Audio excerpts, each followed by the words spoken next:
Гласот на Америка на македонски. Преку една деценија вашиот прозорец кон САД.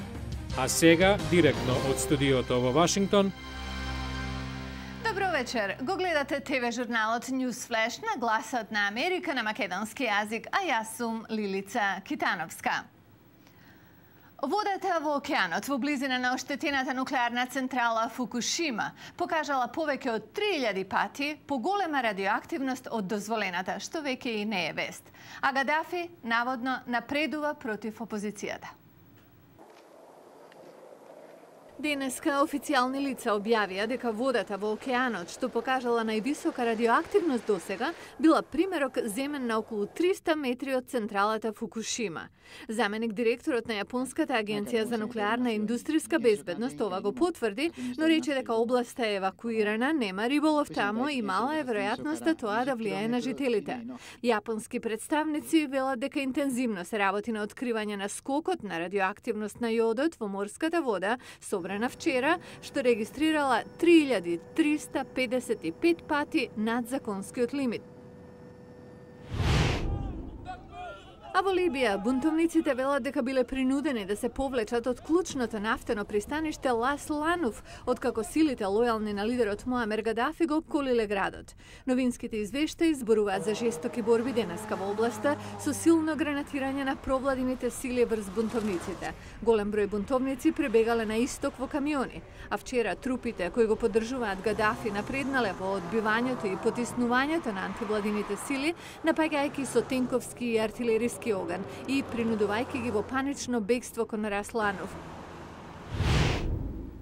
Во Центарот за архивирање и едукација за Холокаустот во Форт Лодердейл, Флорида, се прикажа документарниот филм Сродни души на македонската режисерка Марија Макеска.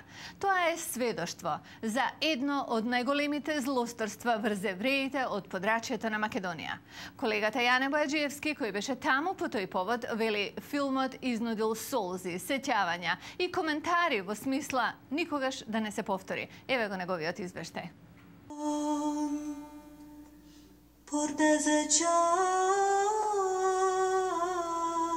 Дојди.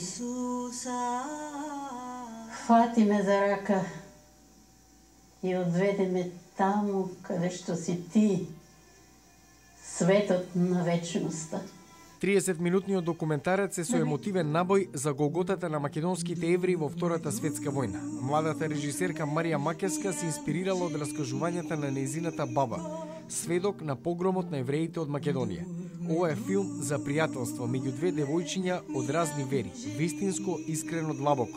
Едното од нив доживеало да раскажува за другото.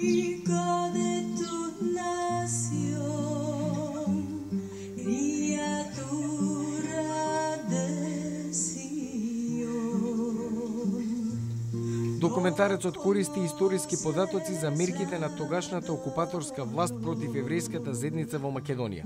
На 26 август 1942 година, Бугарскиот комесаријат за еврејското прашање во консултација со германски официјалци во Софија барале македонските евреи да носат жолти ленти со Давидова звезда. Ова е прв официјален филм за македонските евреи за врската меѓу двата народа, македонскиот и еврејскиот, што не е раскината и покрај нацистичкото зло. Филмот на Макеска ја наполни салата во Флорида со преживеани од Холокаустот, кој со солзи се навраќа на мачните моменти. Поуката од Холокаустот никогаш да не се повтори одекнува и денес. 13 годишниот Девид навистина ја знае вредноста на пените. Има цел да собере 6 милиони пени, исто толку човечки животи загубени во Холокаустот. Засега има собрано 1,5 милиони. Јане Бојаджиевски, Глас на Америка на македонски, Форт Лотердейл.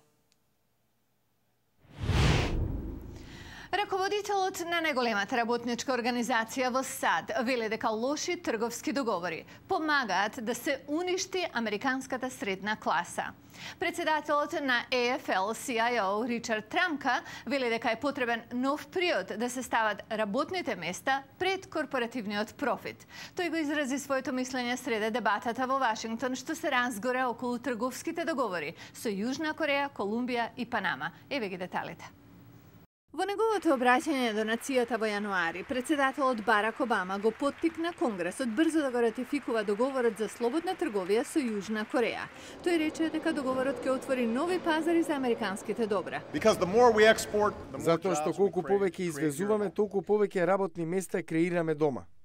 Но председателот на најголемата трудова организација во САД, AFL-CIO, Ричард Трамка, вели дека лошите договори за слободна трговија носат дел од вината за високата невработеност во САД.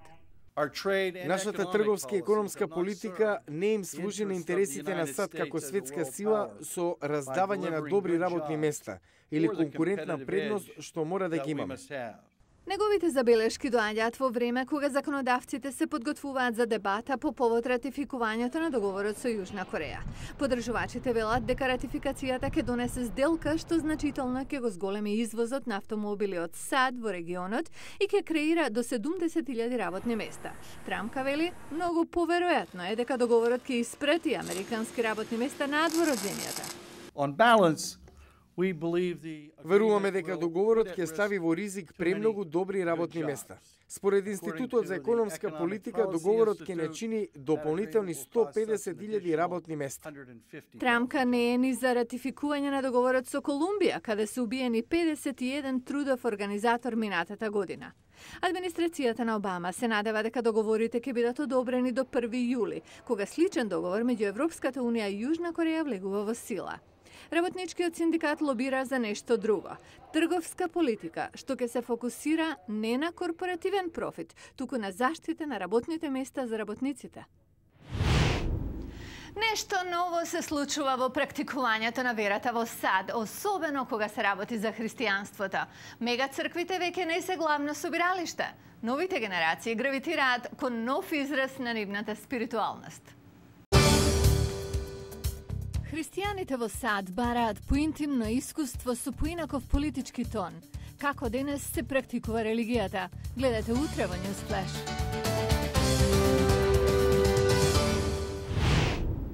Ова беше Newsflash на Гласот на Америка на македонски јазик. Јас сум Лилица Китановска.